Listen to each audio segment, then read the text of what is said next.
Today we're talking all about taxes and tax strategy, and I want you thinking about how you can minimize your biggest bill in life. And if this video provides any value to you, I want you to make sure to give me a big thumbs up and make sure you subscribe so that you're not missing out on any of these tips. And specifically for this series on taxes, I want you to write a comment below and ask a question or provide a comment. What is your biggest question about how you minimize your taxes? Or what is your favorite tax mitigation strategy? Investing Secrets with Kevin Attride. So I want to talk about taxes. It is the largest bill in your life. And I want to ask you a question. Do you think the government needs your taxes? It's pretty clear that they print all the money that they want, at least those in power right now. I'm guessing those in the future will likely do the same. And my question is, why do they need your taxes?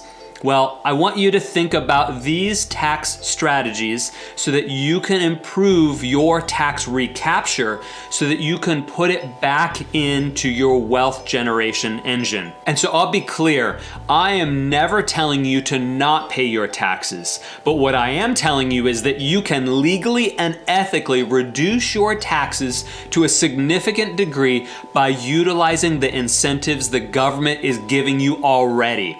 It's already baked into the IRS code. You just have to utilize it. And most CPAs are just tax preparers.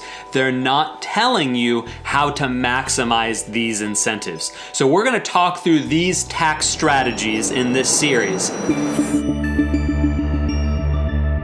And the first is change your facts to change your tax. Yes, you heard me correctly. Change your facts to change your tax. You want to change the perspective or how you organize your life or how you organize your business or change your investments so that you can change the facts of how the IRS sees you to maximize the incentives the government is already giving you. One of the best tax strategists I know uses the acronym BOND, B-O-N-D, BOND.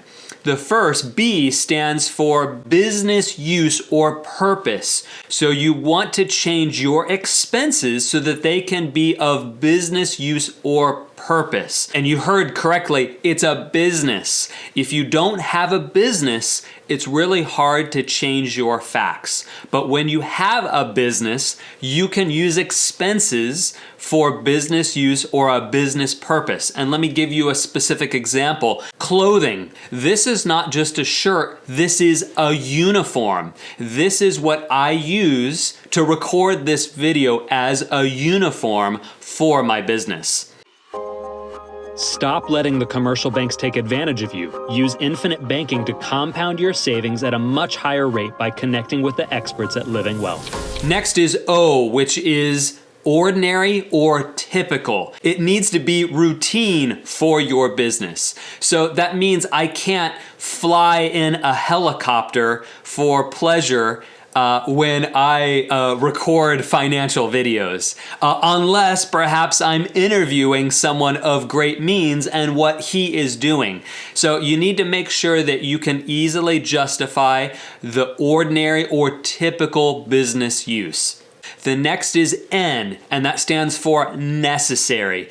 Is this necessary for you to improve your revenue or improve your investment or to minimize the cost? For an example, I can take a trip to another state and I can use that as a vacation, but if I'm going to meet with my tax advisor, then it was necessary for me to actually go in person and actually sit down to talk about tax strategies. So here it's just another example, but you need to make sure it's necessary.